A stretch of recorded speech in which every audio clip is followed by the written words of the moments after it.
Africains, on en reparlera à la fin du papier. Ils se réunissent et comme ils sont très intelligents, sinon ils ne seraient pas du clergé, ils essayent de se mettre à la rescousse de la société civile pour être en harmonie avec les attentes des populations africaines. Et donc, ils élaborent un document qu'ils appellent, puisqu'on ne change pas les bonnes habitudes, Instrumentum Laboris, qui veut dire simplement document de travail. Ils ont toujours Instrumentus Laboris. Exactement. Ça, c'est un document de travail. Ils auraient pu le dire plus simplement, mais dans la vieille tradition, il faut toujours garder le savoir, c'est du latin, et les autres peuvent attendre. En un mot, ce document prône un retour aux valeurs citoyennes de la part des chrétiens. C'est-à-dire que le chrétien doit être porteur de valeurs citoyennes dans sa vie quotidienne, etc. C'est très bien. Nous saluons cette initiative. Nous sommes contents. On retrouve dans ce document qui s'étale en 4 chapitres principaux, dont le premier, l'Église fait une espèce de... Il répertorie un peu l'évolution sociopolitique de l'Afrique et salue quelques avancées, mais ça tarde beaucoup sur les efforts à fournir en matière de bonne gouvernance. Vous verrez que dans un certain nombre de grands pays africains, ce sont les prélats maintenant qui sont les principaux opposants. Tout à fait. Ils montent de plus en plus au créneau. Exactement, donc ce n'est pas un hasard non plus.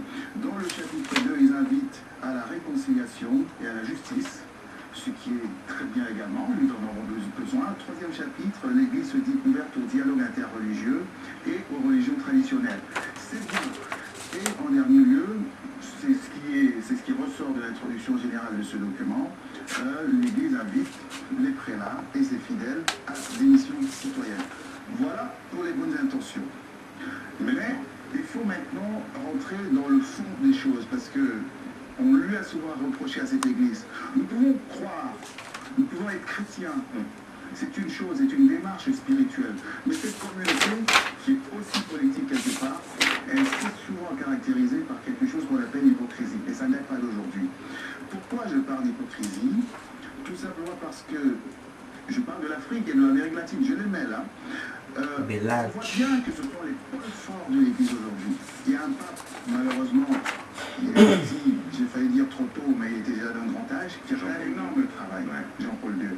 Il est même allé jusqu'à demander pardon pour l'esclavage, comme il l'a fait pour la Shoah en d'autres lieux, etc. C'était un grand pape du pardon, etc. Comme il a pardonné aussi à celui qui a tiré sur lui. Exactement. C'est comme s'il y a un retour des faucons au Vatican, des traditionalistes, etc.